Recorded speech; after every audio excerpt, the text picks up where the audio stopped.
ainda é frequentemente exigido em provas da OAB. Dispensa de licitação. A dispensa do procedimento licitatório se dá quando a lei reconhece que a realização desse procedimento conflitará com outro interesse público, considerado esse outro interesse público mais relevante. Assim, não será oportuno e nem conveniente seguir a regra geral nesses casos. É uma escolha que o próprio legislador faz, visto que a licitação deve ser um meio de realizar o interesse público, e não um meio de frustrar esse interesse público. O importante a ressaltar é que essas hipóteses são taxativas, isto é, o administrador não pode criar hipóteses não previstas e nem usar de analogia para declarar uma licitação dispensável. Onde estão as hipóteses de dispensa de licitação? Vamos encontrá-las em 2 artigos da Lei de Licitações. Artigo 17, incisos 1 e 2, que se referem aos contratos em que a administração busca alienar ou ceder o uso de seus bens. E no artigo 24, incisos 1 a 25, que se referem aos demais contratos celebrados pela administração, em geral quando a administração está adquirindo algum bem ou serviço. No caso das dispensas previstas no artigo 17, nós teremos situações como as seguintes: dação em pagamento, doação ou venda envolvendo outra entidade da administração pública, venda, concessão de direito real de uso, locação de imóvel destinado à habitação popular, venda de ações e títulos mobiliários, venda de bens produzidos como atividade fim de órgão ou entidade da administração e etc. Sugiro que você depois leia e estude com calma todas as hipóteses do artigo 17. Mas, para nossa aula, basta observar que todas essas situações, em todas elas se mostra inconveniente realizar a licitação, pois isso prejudicaria os próprios objetivos desejados pela administração, ao realizar a venda ou cessão daquele bem que ela pretende se desfazer.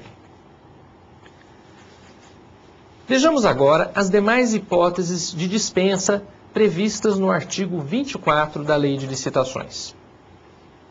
Exemplos de dispensa: contratações de pequeno valor, observando que esse pequeno valor não é tão pequeno para os padrões do cidadão comum. 15 mil para obras e serviços de engenharia e 8 mil para outros serviços e compras. Guerras, emergências ou calamidades públicas e perigos à segurança nacional, todas são situações em que a segurança do Estado, das pessoas ou dos bens está seriamente comprometida, o que poderia ser agravado pela exigência da licitação.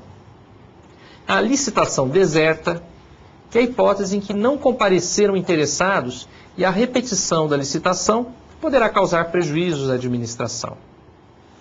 Temos a compra ou locação de imóvel necessário às necessidades da administração, sendo que essa dispensa se justifica quando a localização ou as instalações desse imóvel são as mais adequadas ao uso que a administração pretende dar a ele. São apenas alguns exemplos. Leia o artigo 24. Mas é bom ressaltar que cada um desses incisos e dos demais que constam do artigo 24, existem outros requisitos e condições em que essa dispensa deve ocorrer. Que apenas mencionamos de forma superficial algumas dessas situações, apenas para dar a você uma ideia do que vem a ser a dispensa de licitação. Repito, vale a pena dar uma olhada em todos os 25 incisos do artigo 24, quando você for se preparar para o seu exame. O que observamos de todos esses exemplos citados é que em todas essas situações não é conveniente e nem oportuna a realização da licitação, pois há um interesse público maior que pode ser prejudicado pelas desvantagens que o procedimento apresenta nesses casos. A demora, a publicidade, no caso, questões relacionadas à segurança, que exigem sigilo, o próprio custo do procedimento, etc. Imagine a hipótese de uma grande enchente, uma tremenda calamidade pública. Será que dá, numa hora dessas, pensar em fazer uma licitação para adquirir colchões e cobertores para atender à necessidade dos desabrigados? Evidente que não. Inexigibilidade de licitação. As hipóteses de inexigibilidade de licitação são bem diferentes daquelas que analisamos agora há pouco. A inexigibilidade decorre da impossibilidade de realizar a licitação. Seja porque aquele objeto de que a administração precisa é único, singular, seja também porque não há mais do que um possível fornecedor desse objeto. Vejamos os casos em que há inexigibilidade de licitação, conforme listados no artigo 25 da Lei de Licitações. Aquisição de bens que somente possam ser disponibilizados à administração por um fornecedor exclusivo, sendo que, evidentemente, a lei estabelece como será feita a prova dessa exclusividade.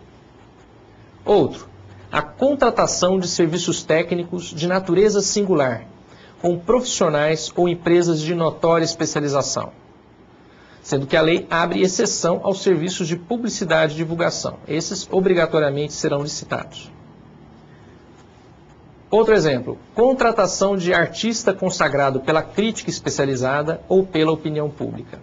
Observe que em todas essas hipóteses, a licitação não deve ser utilizada. Não porque isso contraria algum interesse público. É que em todos esses casos, a competição não é viável. E a licitação, devemos nos lembrar, é um procedimento competitivo. No caso da aquisição de um bem junto a um fornecedor exclusivo, como pode se dar a competição? Ele competir com ele mesmo? Possível, não é mesmo? E nos casos de um serviço técnico singular, em que há necessidade de um profissional ou uma empresa de notória especialização. Por exemplo, na contratação de um parecer de um jurista célebre, ou na contratação de um projeto de monumento por um renomado arquiteto. A administração pode entender necessária a seus objetivos contratar o parecer, por exemplo, do Celso Antônio Bandeira de Mello, ou contratar o Oscar Niemeyer para construir um monumento. Será que esses objetos são passíveis de comparação, de competição? E a hipótese de artistas consagrados?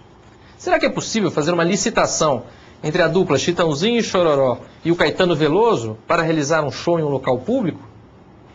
Ah, um detalhe importante. O rol de hipóteses do artigo 25 é meramente exemplificativo. É possível que, na prática, o administrador se depare com outras situações em que a competição seja inviável e que, todavia, não estejam descritas no artigo 25. Perceba que isso é justamente o inverso do que ocorre na previsão dos casos de dispensa, onde o administrador não pode se desviar daquele rol taxativo oferecido pela lei. Acho que ficou fácil para você entender agora a diferença entre dispensa e inexigibilidade de licitação, não? Agora, para facilitar ainda mais, nós vamos observar um esqueminha. Primeiro, dispensa. Previsão legal é o artigo 17 e 24 da Lei 8666. Enquanto que a inexigibilidade é prevista no artigo 25 da Lei 8666. A causa, a dispensa é justificada pela existência de um interesse público que torna inconveniente e oportuno a licitação. Enquanto que a inexigibilidade ela é causada pela inviabilidade da licitação, pela impossibilidade de competição. O rol da dispensa é taxativo, enquanto que o rol da inexigibilidade é exemplificativo. Agora falemos um pouco dos critérios de julgamento. A lei utiliza a expressão tipos de licitação, uma expressão muito criticada,